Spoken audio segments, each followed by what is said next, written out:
Joining us this morning from OVP Family, we have President Greg Thompson. Greg, thanks for coming in. Thank you for having me. Yeah. Yes, this is a very important topic and something brand new we're talking about here. OVP Health announced it is forming a new foster care division of OVP Family. Talk about this. Sure, yeah.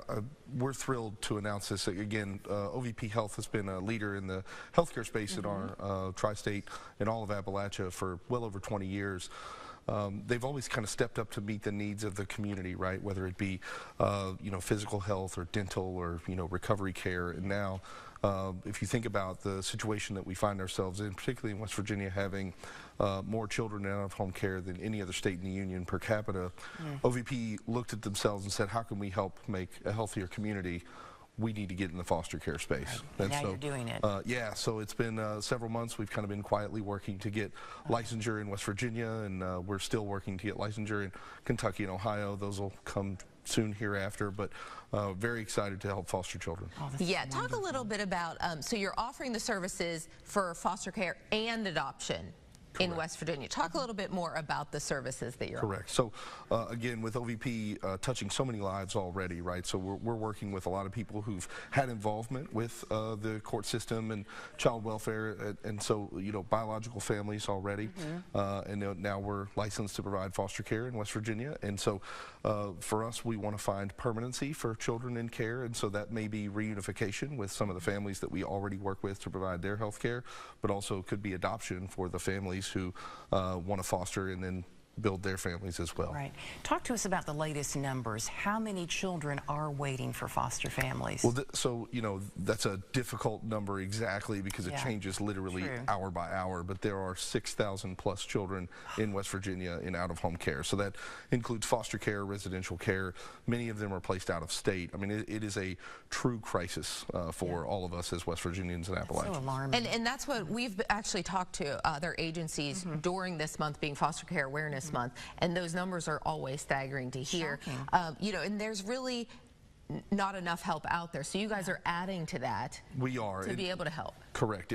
So we're adding to the foster care networks, right? But we're doing things a little bit differently in that traditional foster care networks provide foster care, and then they kind of outsource the physical health and the mental health and other things, and we're going to be able to do that all in-house. So OVP's got 6 different offices just in West Virginia for outpatient that provide physical health, mental health. We've got a dental office here in Huntington, so we're going to be able to provide kind of unfettered access and kind of a Disney fast pass to health care to the children who come in from abused and neglected situations, so that we can wrap around them with true wraparound care and ultimate health care. So it sounds like you're going to be able to help them even faster. Much faster. Get the help they need. And this will be a benefit to our foster families, right, who often find difficulty in, they get a new child in their home, and it's, it's chaotic and exciting, but, they've got to schedule appointments and do all kinds of things. We'll be able to cut through a lot of the difficulties that they face and make sure that fostering is easier for them. Yeah, and talk about, Greg, the help from the general public when they hear this and they might have thought, hey, maybe I can open up my heart and my house to one of these children or more than one of them. Sure. What do they, how would you encourage someone to really become a foster parent? I think there are probably lots of people who have open hearts and open minds and maybe even open beds in their home, right?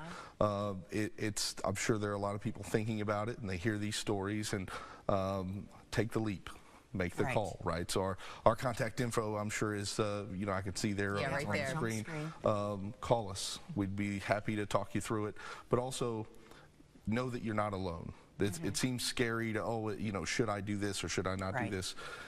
You'll have a team of people from mental health, physical health, and social services around you 24 hours a day. We'll literally be here. We'll answer calls 24 hours a day. We will make sure that you are supported and have all the resources you need to be successful. And don't you all have some classes even coming up? We do. We'll be beginning our foster parent trainings here in June. We're very excited about it. Oh, I can imagine that is very rewarding. Yes. I tell you, I've lived 42 years on this earth. There's nothing more rewarding than finding a child a permanent, positive, stable, and happy place to live. It's wonderful. Well, it is nice to hear there's more services out there. So we appreciate you coming in and talking to us about it. Thank you so much. In the Indy